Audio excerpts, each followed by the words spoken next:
வணக்கம். இந்த வீடியோவில் நாம் விவரம் கையாளுதல் எப்படி குழந்தைகளுக்கு சொல்லித் தருவது என்று பார்ப்போம். விவரம் கையாளுதல் 2 பாகங்களை கொண்டது. விவரம் சேகரிப்பு மற்றும் விவர ஆய்வு. விவரம் கையாளுதல் என்றால் என்ன? விவரம் கையாளுதல் ஆங்கிலத்தில் டேட்டா ஹேண்ட்லிங் என்று கூறுவர். நம்ம கிட்ட இருக்கக்கூடிய பதிப்புகள், அதாவது விவரங்களை, அதை நாம் எப்படி சேகரிக்கிறோம், எவ்வாறு ஆய்வு செய்கிறோம், எந்த விதத்தில் அந்த விவரங்களை நாம் கையாளலாம் என்பதை இப்போது பார்ப்போம்.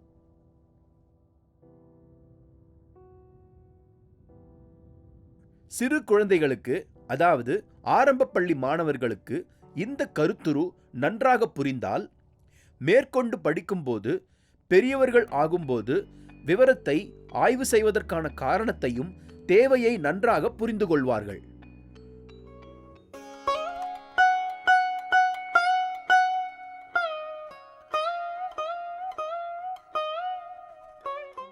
குழந்தைகள் 5ஆம் வகுப்பிற்குள் NCERT படி இந்த விவரம் கையாளுதல் காண கருத்துரு புரிந்திருக்க வேண்டும்.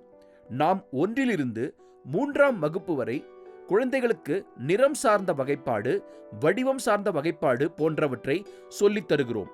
ஆனால் இப்போது வகைப்பாடிற்கு பின் எவ்வாறு அதை ஆய்வு செய்வது என்று பார்ப்போம்.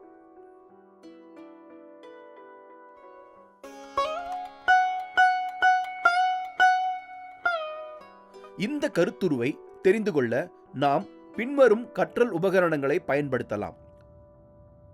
முதலில் பல வண்ணமுள்ள அபாக்கஸ் வளையங்கள். இரண்டாவது இந்த மஞ்சள்கான சதுரங்கள்.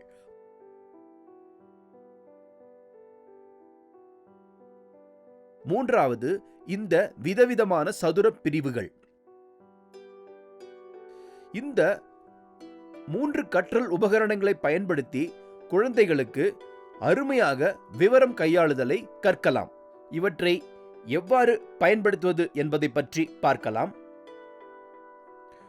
முதலாவதாக நாம் இந்த அபாக்கஸ் வளையங்களிலிருந்து ஆரம்பிக்கலாம். இந்த அபாக்கஸ் வளையங்களோடு சேர்த்து வட்ட பிரிவுகளை எடுத்துக்கொள்ளலாம். 4 பிரிவுகளை 4 குழந்தைகள் கிட்ட கொடுக்கலாம். இப்படி வச்சிட்டு இதனை என்ன சொல்லலாம்? என்ன செய்ய போகிறோம்? விவரத்தை சேகரிக்கப் போகிறோம். வட்ட பிரிவுகளையும் அபாக்கஸ் வளையங்களையும் நிறத்திற்கு ஏத்த மாதிரி ஜோடி சேர்க்க போகிறோம், அதாவது பிரிக்க போகிறோம். இது ஒண்ணாக அடுக்கலாம். நீலம், மஞ்சள், மஞ்சள், சிவப்பு, நீலம், பச்சை, பச்சை. இப்படி ஒரே வண்ணமாக உள்ளதை பிரிக்கலாம். கொஞ்சம் வளையங்களை தள்ளி வச்சிடலாம். எத்தனை வளையங்களை ஒரு குழந்தைக்கு கிடைக்கும்னு பார்ப்போம். இப்போ ஒரு சதுர வரி புத்தகத்தில் ஒரு குழந்தைக்கும் எத்தனை கிடைச்சதுன்னு நாம பதிவு செய்யலாம். எத்தனை பச்சை வளையம் இருக்கு? இதை நாம் 5 கொண்ட குழுக்களாக பிரிக்கலாம். இது நிறைய பேருக்கு தெரியாத விஷயமா இருக்கலாம். ஆனா இது ஒரு பழைய வழிமுறைதான். இதை எப்படி பயன்படுத்துவது என்று பார்ப்போம். 1, 2, 3, 4, 5 இவை ஒரு குழு.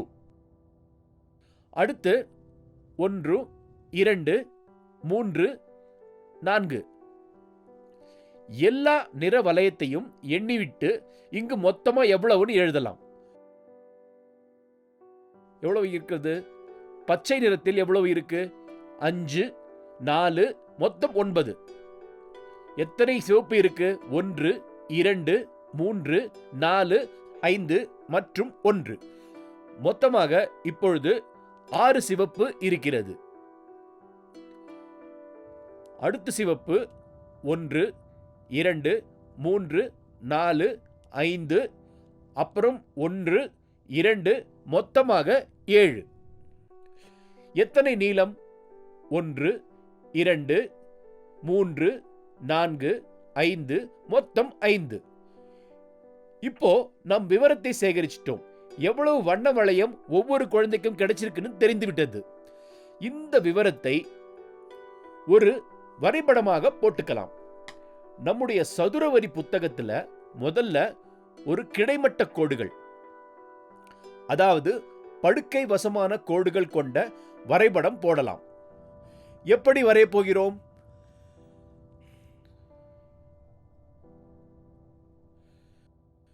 ஒன்பது பச்சை உள்ளன. முதல்ல பச்சைன்னு எழுதிக்கலாம்.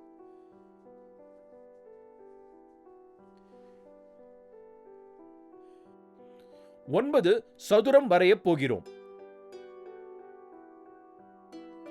1 2 3 4 5 6 7 8 9.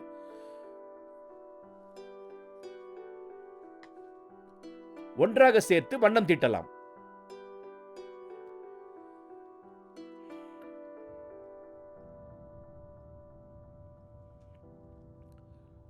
அடுத்து சிவப்பு 6 சதுரங்கள்.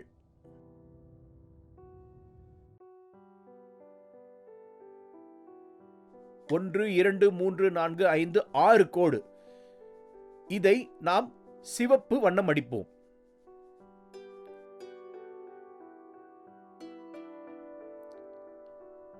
அடுத்து என்ன வண்ணம் இருக்கிறது என்று பார்க்கலாம். மஞ்சள். மஞ்சள் என்று எழுதிக் கொள்ளலாம். மஞ்சள் வண்ணம் எத்தனை இருக்கிறது? 1 2 3 4 5 6 7. 7 கட்டங்கள் இருக்கிறது. இப்போது இதற்கு மஞ்சள் வண்ணம் அடிப்போம்.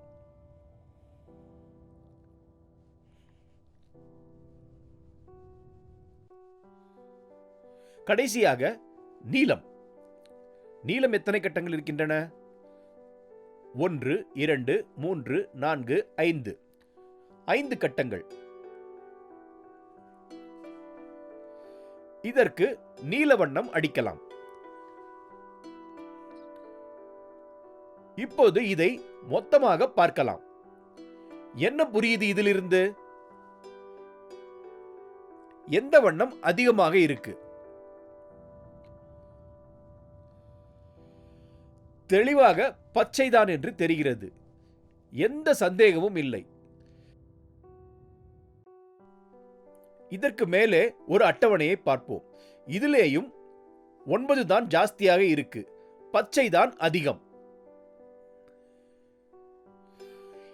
இப்படி எண்கள் வரைபடமா மாத்திக்கிறோம், அவ்வளவுதான்.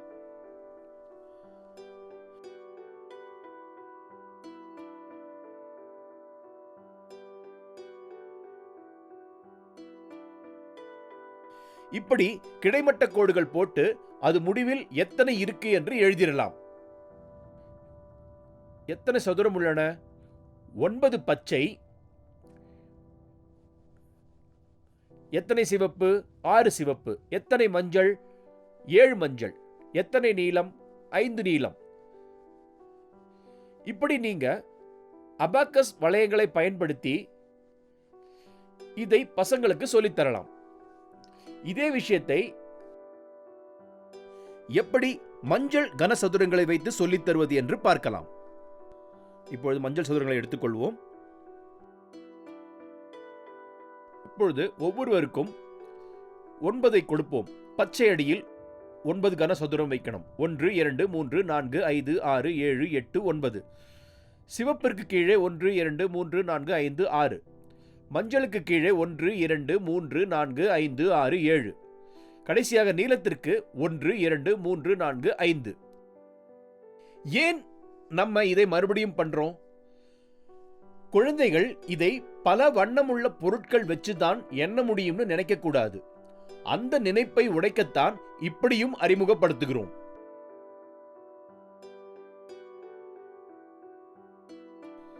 அப்படியானால் இதை நாம் எப்படி அவர்களிடத்தில் காண்பிக்க வேண்டும்?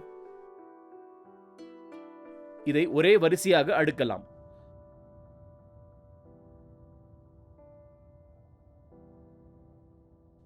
ஒன்று பின் ஒன்றாக அடுக்குகிறோம். 4ஐயும் ஒரே மட்டத்தில் வச்சு அடுக்கிக்கலாம். இதுல எத்தனை சதுரம் இருக்கு, ஒரு ஆளுக்கு எத்தனை கிடைச்சிருக்குன்னு பார்க்கலாம். இங்கு காண்பிக்கப்படுகிறது செங்குத்தாக வகை செய்தல். முதல்ல கிடைமட்டமா பார்த்தோம், இப்போ செங்குத்தாக பார்க்கிறோம். இங்கேயும் யாருக்கு அதிகமாக கிடைச்சிருக்குன்னு தெரியுது. பச்சைதான் இருக்கிறதுலேயே அதிகம், சிவப்பு கொஞ்சம் குறைவு, மஞ்சள் சிவப்பை விட அதிகம், ஆனால் பச்சை விட குறைவு, நீலம்தான் இருப்பதிலேயே கம்மி. இவ்வாறு விவரம் கையாளுதலில் நம்ம விவரத்தை பலவாரியாக பிரதிநிதிக்கலாம். அட்டவணை மற்றும் வரைபடங்கள் இதற்கு உதவியாக இருக்கும். அதை எப்படி என்று பார்ப்போம். இதே மாதிரி சதுர பிரிவுகளை வைத்தும் நம்மால் இதை காட்ட முடியும். நாம் இவற்றை தண்ணீரில் நனைத்து கரும்பலகையில் ஒட்டலாம். அப்படி கரும்பலகையில் வரைபடமாக காட்டலாம். வேறு வேறு வண்ணத்து சதுர பிரிவுகள் பயன்படுத்தும் போது பார்க்க நன்றாக இருக்கும். எப்படி செய்ய போகிறோம்? நீல நிறத்தில் எத்தனை இருந்தது? 5. அடுத்து மஞ்சள், சிவப்பு, பச்சை. சேகரித்த விவரத்தை இப்படித்தான் பிரதிநிதிப்போம். வெவ்வேறு வழிகள் மூலமாக இதை குழந்தைகளுக்கு காட்டலாம். இந்த வகுப்பு அறையில் எத்தனை பேனாக்கள் உள்ளன?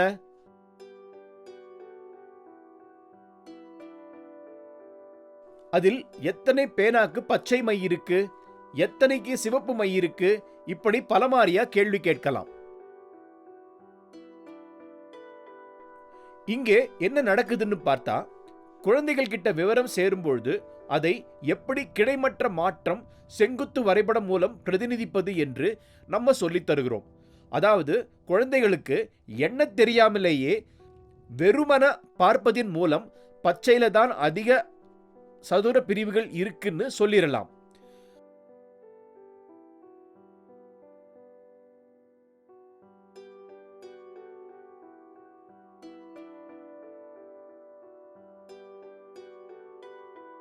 பார்த்தாலே இந்த விவரத்தை நாம் சொல்லிவிடலாம்.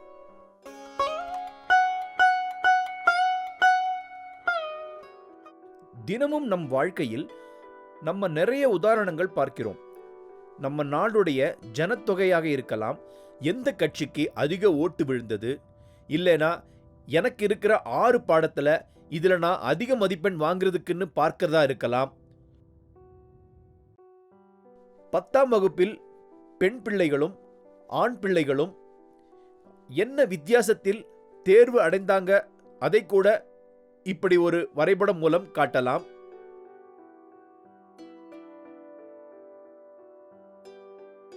விவரம் என சொல்லப்படும் ஒரு எண்ணிக்கை கிடைமட்ட அல்லது செங்குத்தாக பிரதிநிதிக்கப்படலாம்.